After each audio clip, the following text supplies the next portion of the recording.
Good morning, everyone. Can everyone hear me?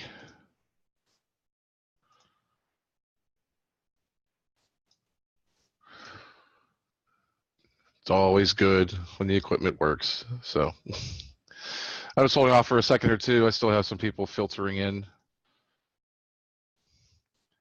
We are going to make use of the Nearpod today, but we're also going to use some stuff that's in EDIO, namely the construction tool in particular. So we're going to do that. But if you're able to get into Nearpod, I'll provide the link to the construction tools you need directly, so you don't necessarily have to go back and forth. If you can't get in an Nearpod, unfortunately, you'll have to go back and forth.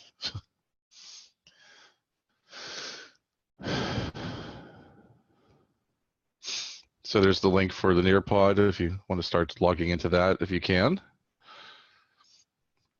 And as always, just to kind of make sure, because there's a couple people here, some people that I don't necessarily see all the time, they're here. Most people I'm seeing that's usually here at some point during the lesson.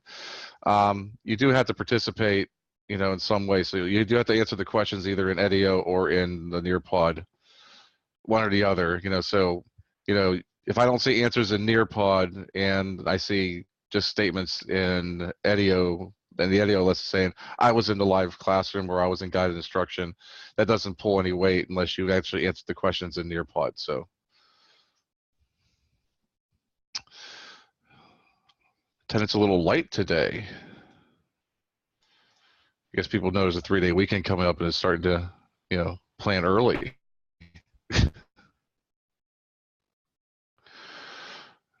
Yes, we have Columbus Day coming up. Yep, 3-day weekend. No scheduled class on Monday. Raven is rejoicing. So see, good news there, huh? If I didn't say anything, Raven may have come to school.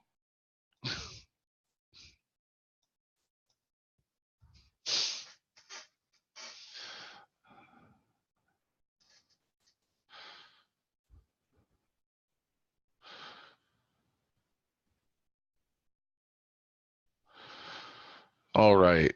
I don't say, it seems like we've tapered off a bit. So the shared screen is showing what is appearing in Nearpod, but if you're unable to get in there, yeah, I don't know why I mean, the video automatic on, they may have, they know they did some fixes in EDIO, and that sometimes affects the Zoom settings. So it may have, that's why the cameras may have turned on automatically. If you don't want to be on camera, you can turn them off. But it's good to see names with faces and faces with names and things like that. So.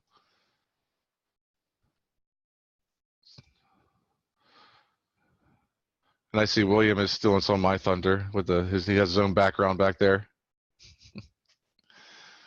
He got himself a green screen, or he must have a nice blank wall. I had to put the green paper up behind me to get that to work. So, oh, you got a green screen? Oh. I have the temporary. I have the one that's like portable at work. At the office. I'm actually at home today, so.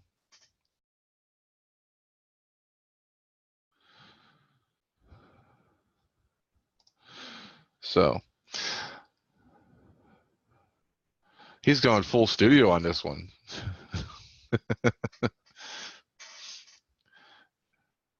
Raven's playing with a tool. Looks like some kind of airplane or something. Yeah, I got the one that's on the chair for the office. That's why yesterday it was, when I would swivel the chair. See, they ain't nothing. It's right behind me. It's not going to move, But so I swivel the chair in the office. Sometimes the camera catches the non-green screen part. So let's get into the lesson today. And today we're going to be looking at creating congruent figures. And we're going to be actually using the construction tool as part of that. So if you've been having issues with the construction tool or any of the tools in EDIO, hopefully they've been fixed by now. If you run into any difficulty with that, you need to keep on tech support's case about it, because these tools need to work. This is part of the course. I mean, so I can't just simply say, oh, it's not working still. Well, the issue needs to be addressed. Okay, so make sure that you are working at getting that issue fixed, because it is a big, I mean, those tools are going to be a big part of this course, because geometry deals with figures. It has math, but it deals with figures. So you have to be able to do the stuff with the figures. So the first question you're kind of asked in EDIO is basically the designs of many roller coasters include a network of congruent wooden or steel beams that support the tracks of a roller coaster. The picture shows a close-up view of a roller coaster ride. Where in the picture can you find evidence of congruent segments and congruent angles? Be sure to answer in complete sentences. So what I would like you to do, if you're in Nearpod, you should be able to, highlight or do something to say like, okay, I think that maybe these are congruent, and find some angles that are congruent, and then write a brief statement. You can use the typing tool for that. So I'm not going to type there, but you kind of got the idea. So take a moment, answer the question. Where in the picture can you find evidence of congruent segments and congruent angles? In EDIO, if you can't get into Nearpod, it does ask you the same kind of questions. This one, you're just going to get more of a description, but at least if you're in Nearpod, you can also show what you're talking about. So you might be more descriptive if you're in EDIO and can't get into Nearpod. In Nearpod, you could say, the evidence is above, those segments look congruent. No, I didn't choose congruent segments. I just marked so you can see I can mark it. So, and thank you, Joe, for providing the link to Savannah. A lot of stuff to monitor here. So.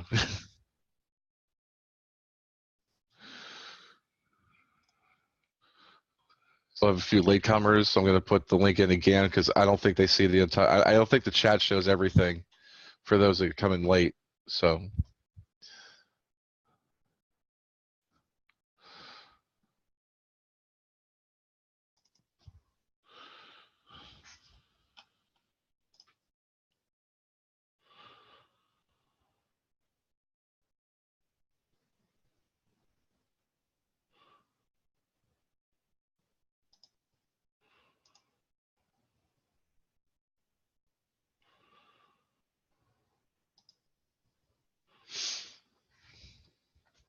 Make sure you edit your submissions a couple, because a couple of you that submitted them, I don't really see anything on there. I didn't see you type any description. I didn't see you highlight anything, or oh yeah, or at least make your highlights a little darker or something like that. But put a description, put a written description in there too.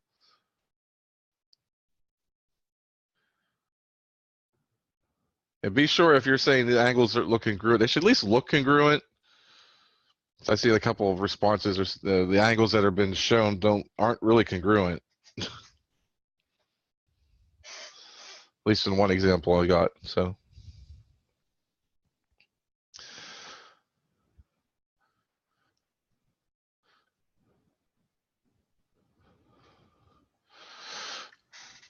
Also, make sure the fact that as you sign into Nearpod as well, since I do use it for participation, you use your real name. Green Screen Master. Talking to you. Use your real name.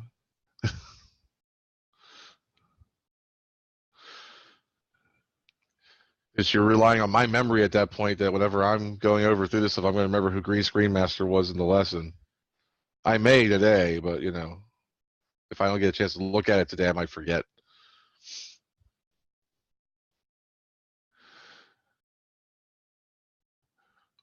Well, of course, there's only two of us that have a green screen right now. And I know I didn't put myself in as Green Screen Master.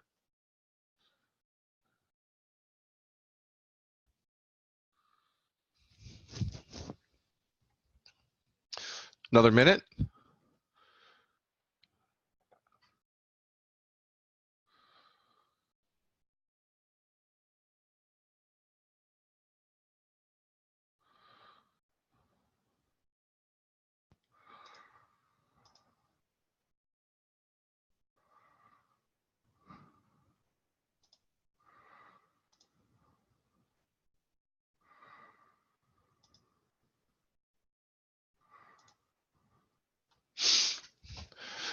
Okay, and I got some answers. And a lot of the answers I got, like, students chose to, like, cut a segment short or something like that, where they would say, okay, like if I was doing this myself, and I would say, like, I mean, you can see like these markings along here for the segments. I just say, okay, I'll just go that many for this one, and the same amount for the other one for my segments. Angles are a little bit problematic, but let's make that a little smaller for this purpose. But I could probably say, pick when it's a little closer. This angle here and this angle here look congruent to each other. And we're gonna find out that, and we have talked about, crisscross lines. They do form some congruent angles, so that's usually something to look for as well. But what's one of the things that makes it kind of hard to determine if they really, in fact, are congruent to each other, especially with this particular picture?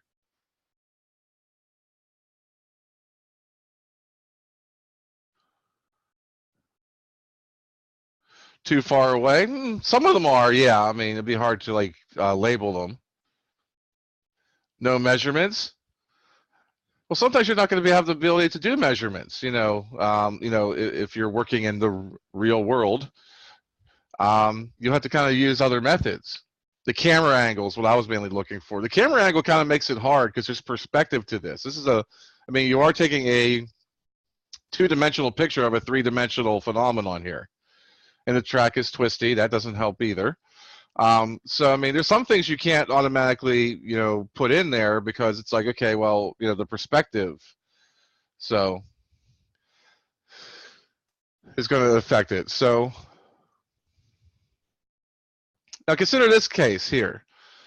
Wooden roller coasters require constant attention, including retracking and support maintenance. As part of the maintenance team, you need to help replace a cross tie for a wooden roller coaster. And it's showing you what I mean by a cross tie. Okay, it's those wooden slats that go for that, basically are running more or less perpendicular to the tracks, somewhat perpendicular to the tracks. You have a board that's 2.5 meters long, but a cross tie should be 1.5 meters long. How would you be able to cut the board to the right size under those circumstances? So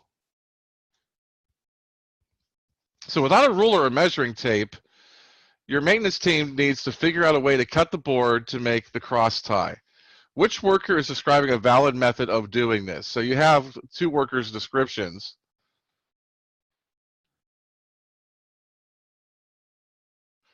Which one would be a good way of dealing with this circumstance?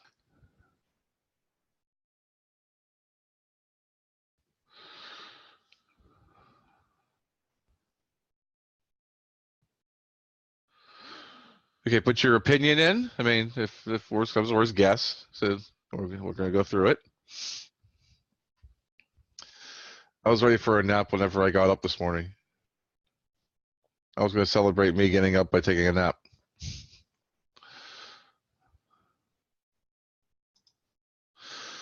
Well, the fact of the matter is, going back to this one here, both are describing a valid method of doing it. And this is kind of the basis of constructions, okay? If you don't, I mean, using another figure to construct yet another one, or know some characteristics about what a figure would do, and then you'd be able to make that happen. As we deal with constructions throughout this course, you're going to find out that if you know certain things about how side lengths relate to each other, then you can guarantee you're going to make an angle of a certain measure, that sort of thing. So, you can construct 45-degree angles without measuring it as 45 degrees because it has certain characteristics and certain figures. 30 and 60-degree angles are other ones that tend to happen like that. So, and we're going to get to those eventually. We're going to start with the very, very basics today, and we're going to be looking mainly at segments and angles. So both do allow that. Put a little explanation here. Why do you think it's important to have congruent segments and congruent angles in the design of a roller coaster?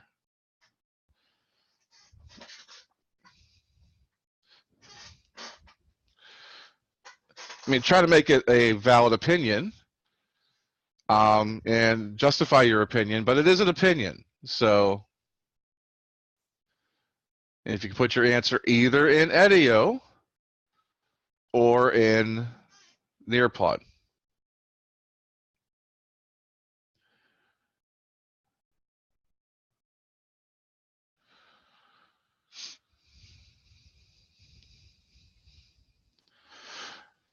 And so I would probably ask you, Colin, whenever you eventually put your explanation in EDIO or Nearpod, whichever one you're able to get into, why would how would having congruent segments and angles make it so that it doesn't break or fall apart? I mean, so explain yourself more. And I would probably say to you, Amani, in your response, why does it need to be equal? That's what I mean, they're asking you, why is it important to have congruent segments? And you say, so it's equal. Well, it's equal and congruent are basically the same thing. So you're basically saying it's important for them to be congruent so they're congruent. That's not an answer. Why is it important for them to be congruent?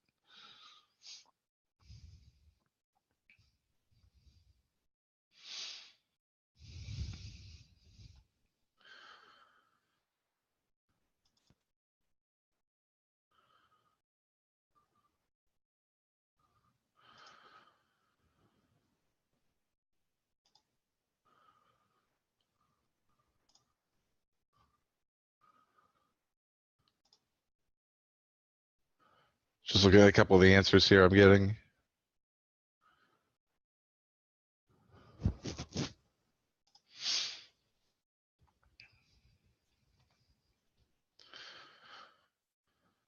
Now, one of the things to keep in mind, it depends on where the roller coaster is doing and where it is. I mean, if you're on a straightaway, it's going to be very important for it to have congruent segments and things like that. Otherwise, the track might be lopsided where it's not meant to be lopsided, and that could have an effect on maybe the thing jumping the track. On the other hand, if it's like around a curve, you may not want things to be exactly congruent because obviously the outside part of the track needs to be longer than the inside part of the track. So, so there's some places where congruent segments are definitely needed, and there's other ones where it's not necessarily needed. So, and that's where we get into talking about similarity and things like that. So,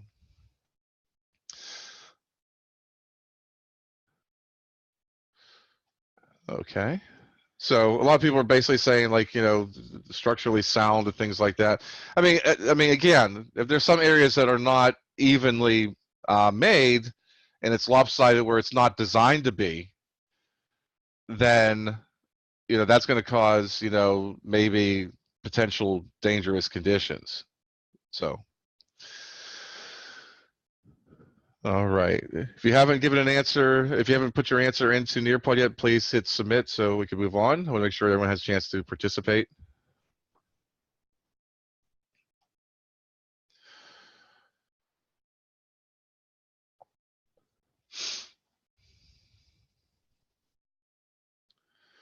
Okay.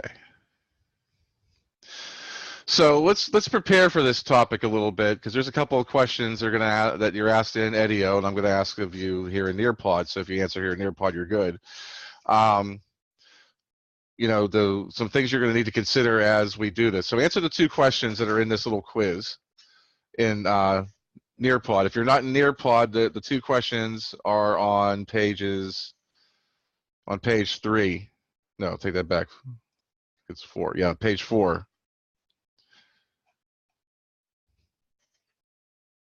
So in Nearpod, you're given these clues. So if you don't see them really well, click on the picture. You're asked to find what is the measure of RQT based off the information they're giving you here. And the information they're giving you is angle PQM is a straight angle. Notice they're not giving you a picture. That's intentional.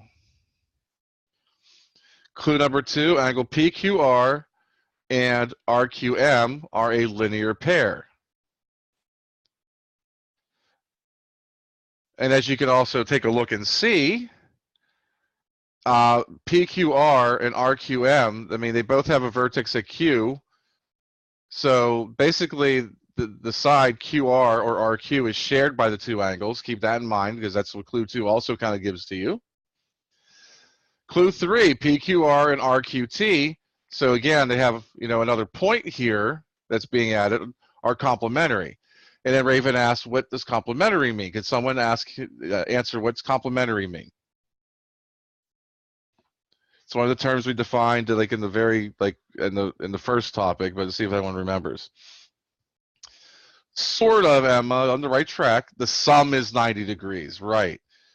So 90 degrees is involved. So I do agree with Emma on that. So basically, the measurements of the angles. Usually it's 2, but if 2 angles add up and their measurement total is 90 degrees, they're complementary.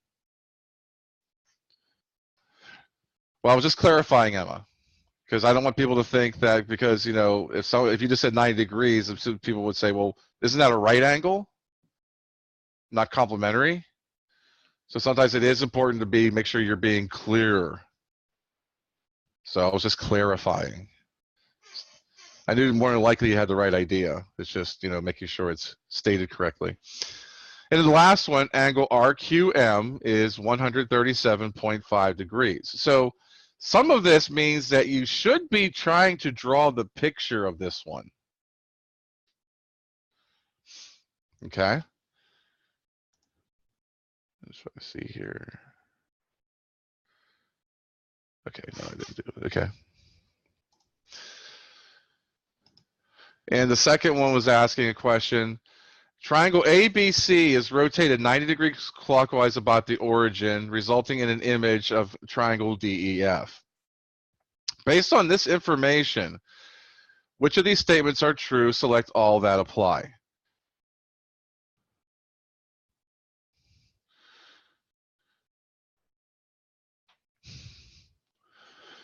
Oh, Joe.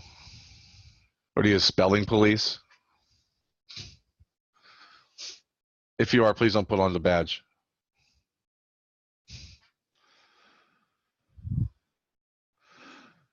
And don't say oink oink when I say police. That's not nice.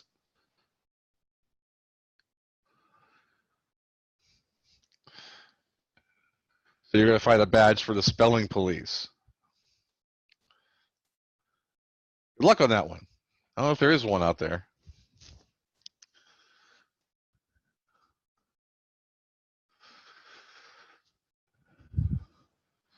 So Joe wants to be a member of the spelling police. That's cool.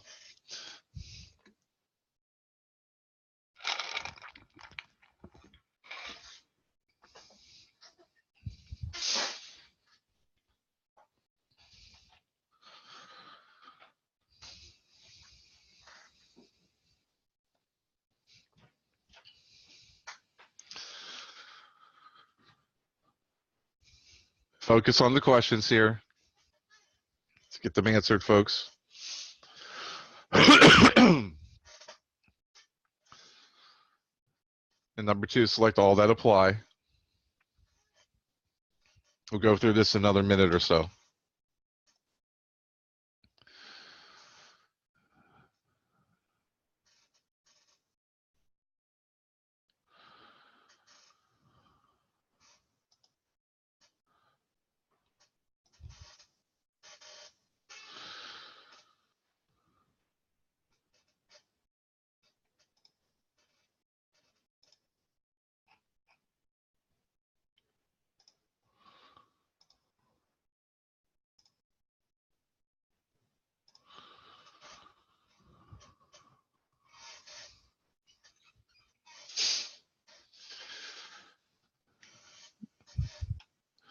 I thought it's more freaky the fact that he was able to come up with something that fast.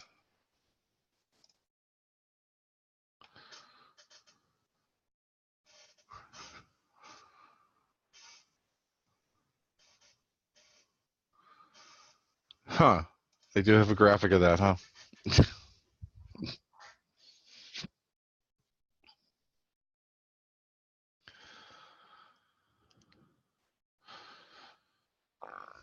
Just make sure you're doing your homework in the same way for this class.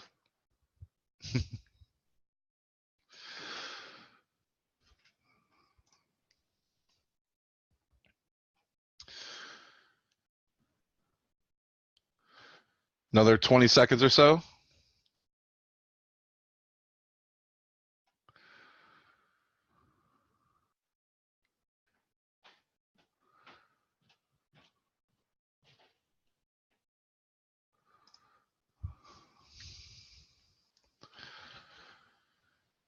Some of you are sounding bitter and spiteful out there.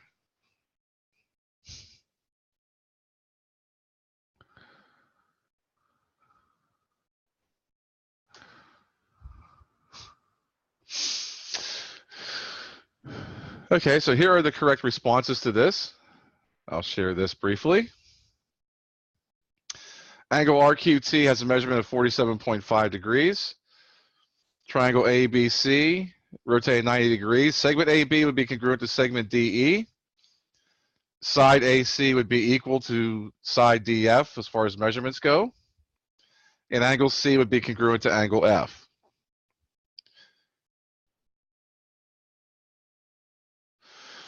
So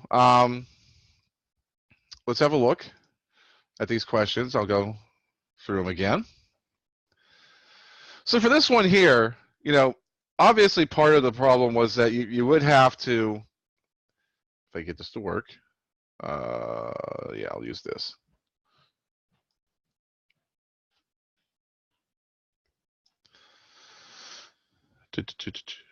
Don't mind me, I'm just trying to get something working here.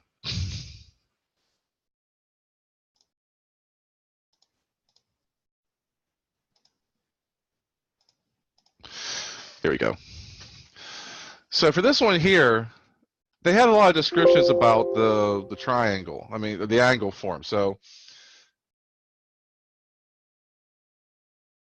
based off the first description, it's a straight angle, which is the same thing as basically a line segment if you want to look at it. P, Q, and then M. Angle PQR and RQM are a linear pair. So that means that somewhere, and I'm also looking at RQM being 137.5 degrees at the same time. I'm going to think that R is somewhere up here. This is 137.5 degrees. They also state that angle PQR and RQT are complementary. That means they form a 90-degree angle. So I have another 90-degree angle with a vertex there. Point T would be here, making this 90 degrees. And making that entire angle 137.5 degrees. They're asking you to find the measurement of angle RQM. No, they took of RQT, this angle right here. So basically, what you have here is, okay, you know, if you go all the way from here to here, it's 137.5. If you stop here, it's 90 degrees. So basically, if I do 137.5 minus 90, I get the 47.5 degrees, and that's that angle. Questions on that? Let's get off the spelling police, guys. Focus.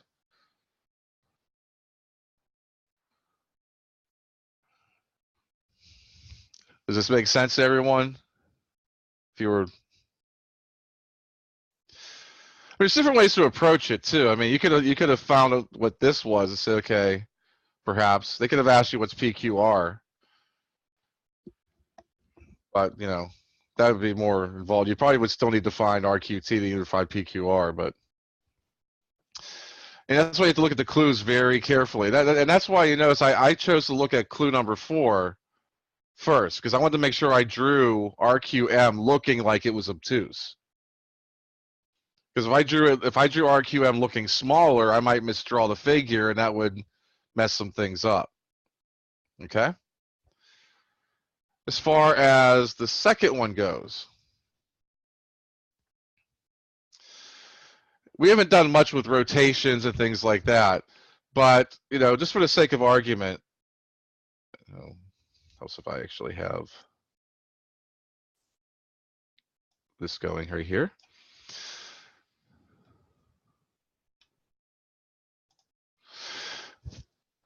And so again, you know, we have triangle ABC.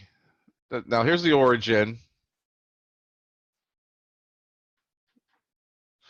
I'm going to say like ABC is here. I'm not getting specific coordinates, but I'm going to put like ABC right above the origin for the case of this. It doesn't matter so much where it's located with respect to the origin. And they say when I rotate it 90 degrees clockwise, that would be going in this direction here. That means generally I'd have an image that looks like this. And they're saying that resulting image is DEF. Now, one of the things that they haven't, we haven't talked about yet, but it may have been brought up in other courses. When you're saying that two triangles are either equal in measure or congruent to each other, then corresponding parts are named in the same order. So I know that angle A is going to correspond with angle D. I know that angle B is going to correspond to this one here because these are all 90-degree turns. And I can see that just by looking at the names of the figures. And so with the names of the figures being in there and they're going to be congruent to each other, then I could say, okay, well, I know that AB is congruent to DE because those are the first two letters in their names. AC and EF, well, AC is the first and third of ABC, and DE and EF is second and third, so not that one. AC and DF would be congruent to each other, which means they would have equal measure. Angle B and E, they're in the same position in the names, they correspond, so they'd be congruent to each other. C and F, same thing. A and F, no. So those would be the things that are congruent and the true statements. Questions on that? Now, if you don't understand this one as much, that's okay, because we're going to eventually go into that more as we go through the course. So it's something that hasn't been discussed yet in this course, but so now we're going to look into creating some congruent figures, which basically, when we do we're going to be using constructions. I'm not going to read all this stuff here. A construction is an accurate representation of a geometric figure made without using rulers, protractors, or other measurement tools. Construction tools are typically a straight edge and a compass, which are simulated on your construction tool. So constructing congruent segments. Now, I'm going to show the demonstration of how to construct a congruent segment, and then I'm going to have you do it, okay?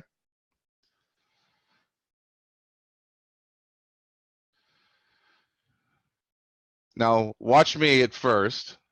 Now, for some reason, the construction tool will do this sometimes. You know, I made the page bigger, and sometimes you get this weird scroll bar in the wrong place. If you just right-click and hit reload, that goes away. And I want it to go away.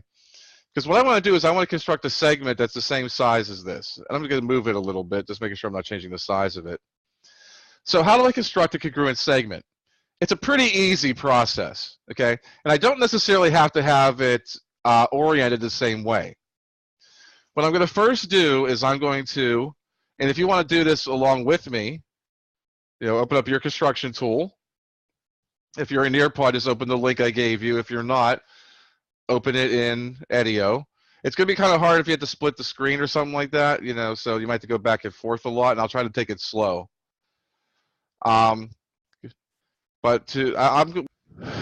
So we got some other people fixed. Some other people need to probably get in touch with tech support. But let's go into this, and you know, this will also be recorded so that you can go back over this if you need to. I want to construct a segment that's congruent to this. So, and I ran up about half of you that are signed in some way. So I'm going to first use my straight edge, clicking up here using the straight edge. And it should be, I mean, it should be embedded in your Edio course. So, I mean, if you hit reload and try that, it might show up. I don't know.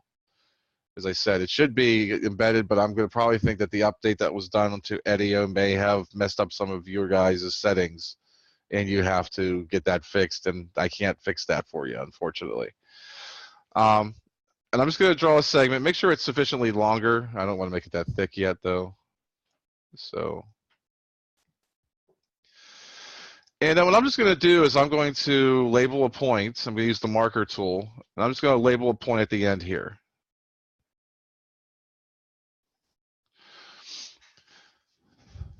So I have this segment that's here that's much, much longer than the segment I have up there, but I just want to make one that's the same size, okay? So what I'm going to do now is I'm going to take my compass tool.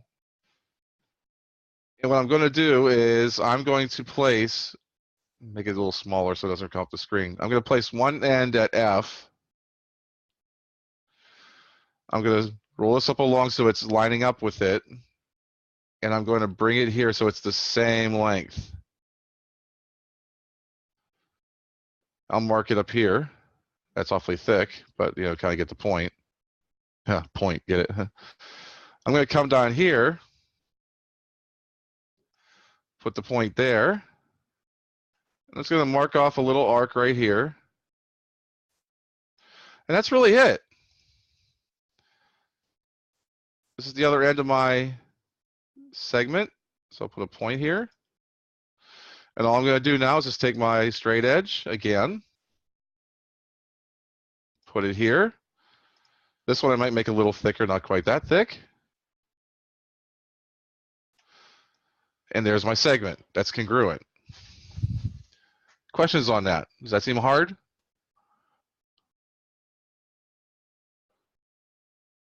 So for those of you who have access to the construction tool, try it yourself right now. We'll give you about 3 minutes or so. I do want to go over angles.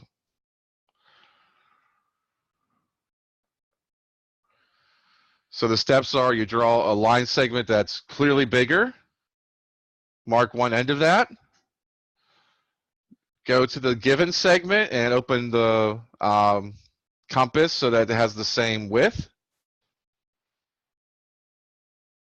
Go to the line segment you drew, mark off that length on the line you drew, and that's going to be the segment that's the same size.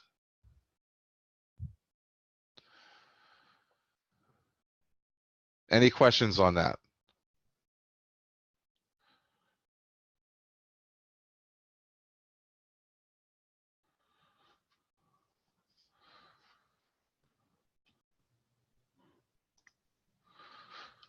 So let's see if we can answer some questions on this.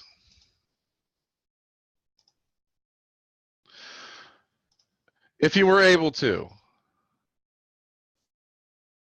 give me a second. If you were able to go to Edio now, from your construction tool, take a snippet image of it, of what you created, save it to your computer, upload it into Edio.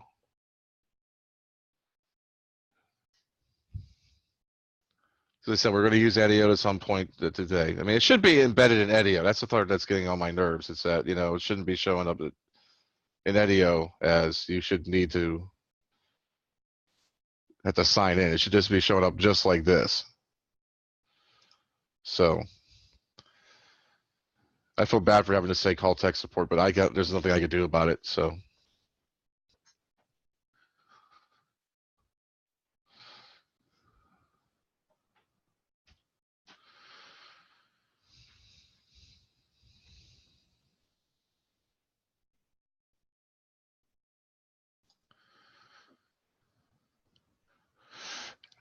Underneath of that, underneath the picture we drew, there is a sortable list. In Edio, in Nearpod, same thing. You're to match the step number with the step involved. For those of you who are doing it in Edio, you just have to put them in the right order. What is the order in which we would use to construct a segment congruent to another segment?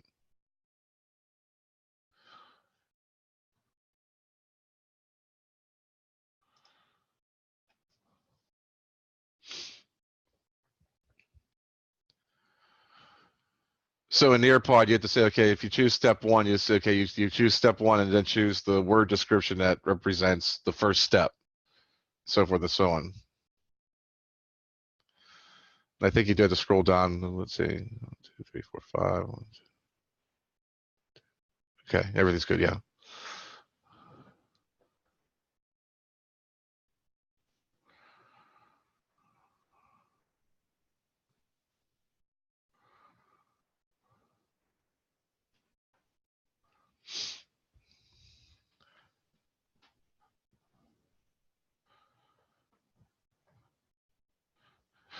And going back to the, I don't have it available right now. Going back to what I did of putting a line down at first, that was just to help me mark a certain point, so I keep it going in a certain direction. I mean, that longer line I drew was not necessary, because as long as you mark an arc that is the same distance away from a given point, no matter which direction it is, it's going to be the same distance away.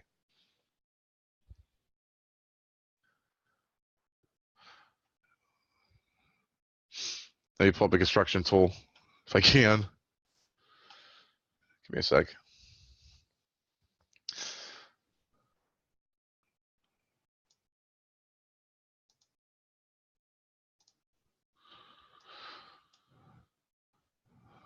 I got to pull up that construction tool. Give me a second. Yeah, launch this in a new window. There we go. So what I'm going to do is I'm just going to, I mean, as I said, that line I drew was optional. I'm just going to mark a point somewhere.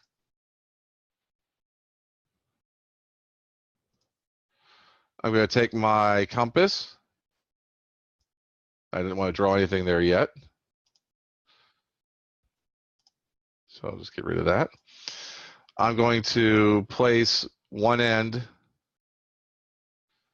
on one end of this segment. I'm going to move this up so it's lined up. I'm going to move it so that this is on the other end of the segment. I'm going to come here, place a point, just draw a little arc. And then in actuality, all I have to do at this point is say, okay, well, one side here, one side goes through here. Maybe make this a little thicker.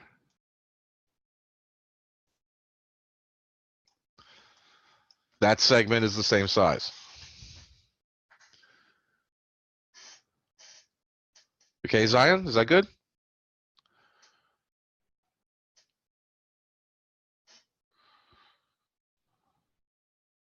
Okay. Good, good, good.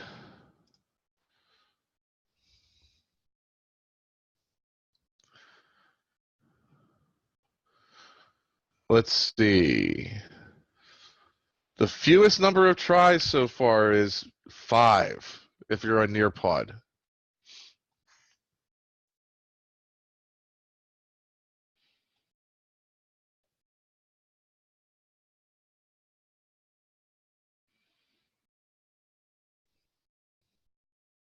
Okay, Joe.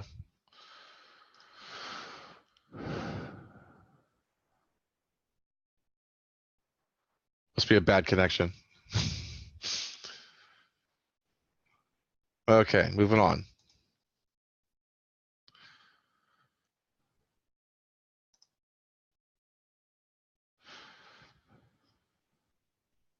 As part of the construction process, what do you think made GH congruent to EF?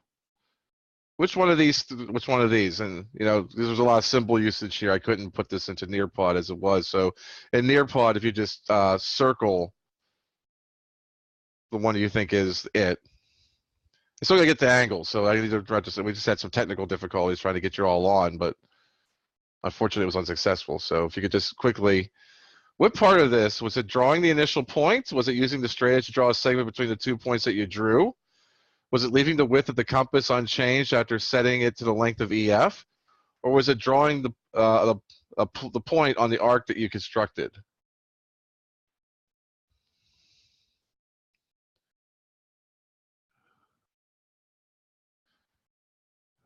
Which one of these is responsible for making the part of the construction?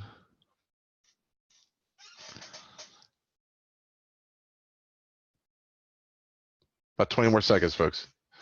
Because everyone who's answering in Nearpod already figured out what it is.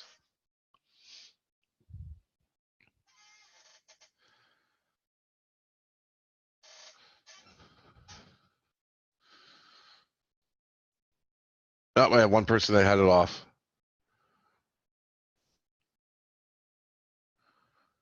If you haven't hit submit now.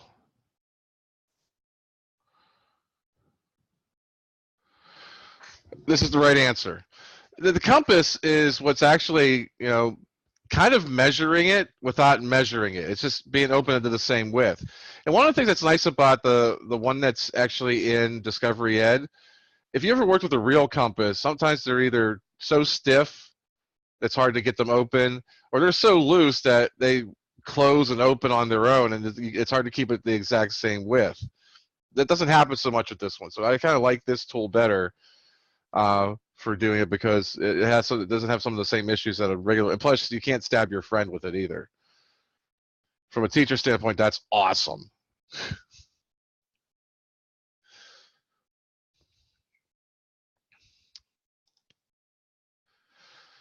Now I'm going to demonstrate how you would create a congruent angle. Okay. So again, this one I am going to start. I mean, it is nice to start with at least some sort of segment. Okay, I don't have to orient it the same way. And I'm going to pick a point for my vertex. So this is basically B on my angle. So what I'm going to do is this now. I'm going to first take my compass. And and the thing about this is you have to sometimes be very careful about how wide or you do this, because you may end up doing a construction, and as you're doing it, and like a real compass, it's only so you can only close it so far. I mean, you can close it completely in on a real compass, but you're not able to really mark anything all that accurately. And you start getting it too wide, it doesn't work all that well either. So what I'm going to be doing here is I'm just going to kind of pick a point here. And I want to make sure this is open so that it's intersecting both sides of this. I don't want to make it too open. I'm just going to draw an arc that goes through both lines.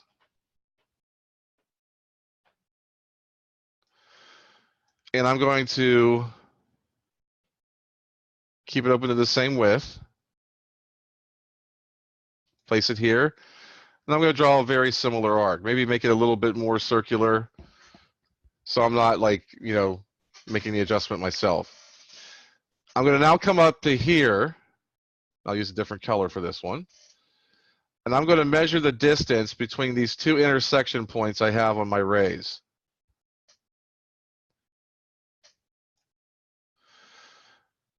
Oh, here's where we run into the difficulty again. This will sometimes happen, and I'm glad I'm showing it, because sometimes I move this in as far as it'll go, and it's not quite getting here. And I want to be as accurate as possible. So what I'm going to do is I'm going to take my straight edge. This is not a part of the normal process, so you know. What I'm going to do is extend these lines a bit. And as long as I'm going through both points on the line, I'm not changing the angle measurement either. I'm just extending the lines a little bit.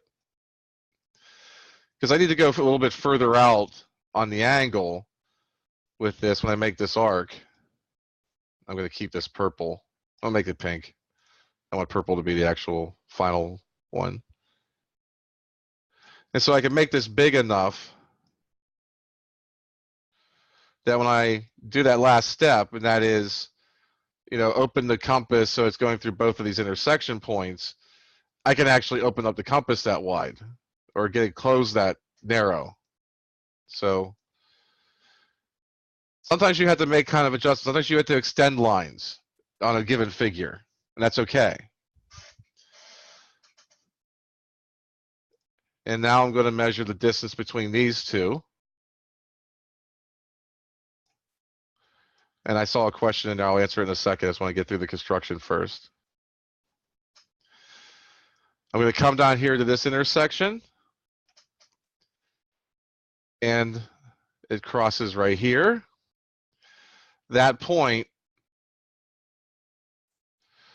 is where the other ray is going to pass through.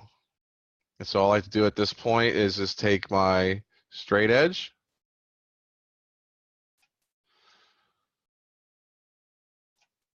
and finish it off.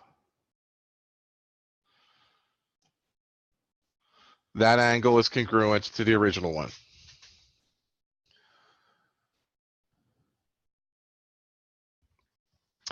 Yes, I want you to snip a picture of this because it's going to ask you to upload again.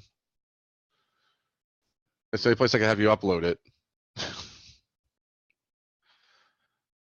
So upload your construction in Eddio.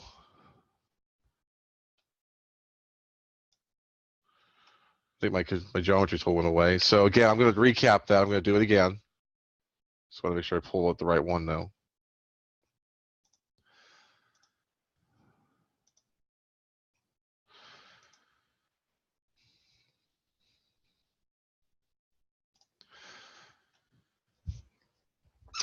And again, because I happen to know that we had issues with it being a rather small angle, I am going to start off this time, preemptive strike here, extending these lines a little bit. It doesn't change anything. I'm just extending the line a little bit this way. I'm extending the line a little bit this way.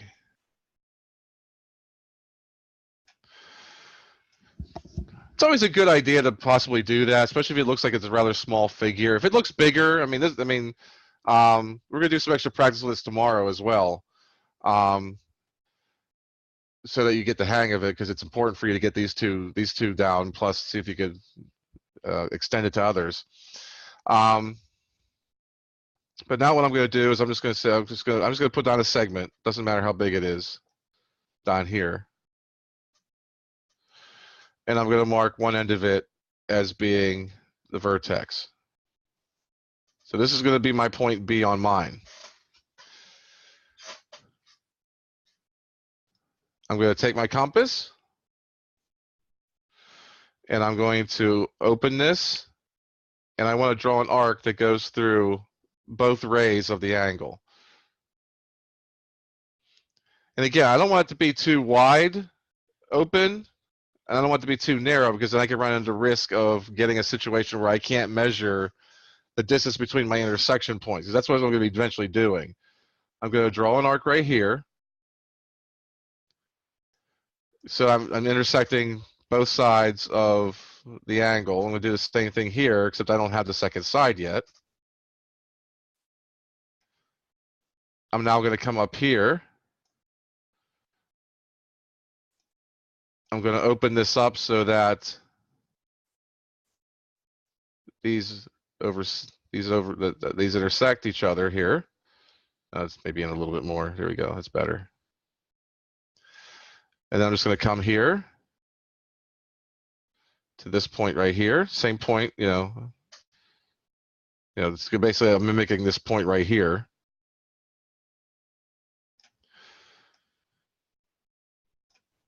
And I'm going to mark off that arc there. And where they intersect each other is the other point of my angle.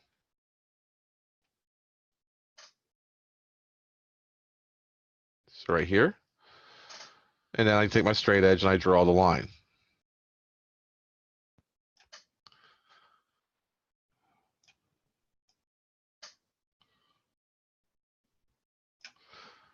And I'll finish it off nicely, make it look like it's nice and uniform. Just come back over this way, do the same thing. And that angle is congruent to the original one. And we mean the angle itself. We're not meaning like the length of the sides or anything. We don't care about those. We're just caring about that the angle measurement, the opening is the same. Okay? Any questions on this one? Make sure you upload your picture.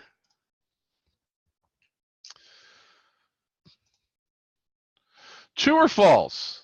The main similarity between both constructions from this investigation, the segment and the arc, or the segment and the angle, I should say, is to keep a constraint or constant width of the compass to draw an arc. So the similar between these two constructions was that at some point, I had to keep the compass open to the same opening on each. True or false? And you had the same question in EDIO.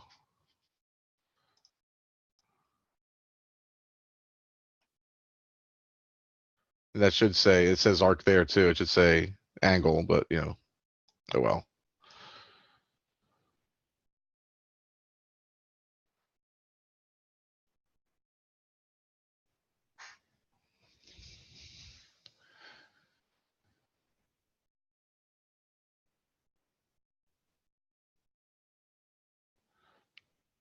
Depends on what kind of compass you're talking about, Joe.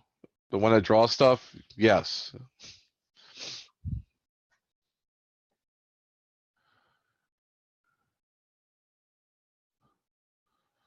Otherwise, I'm confused what you're trying to say.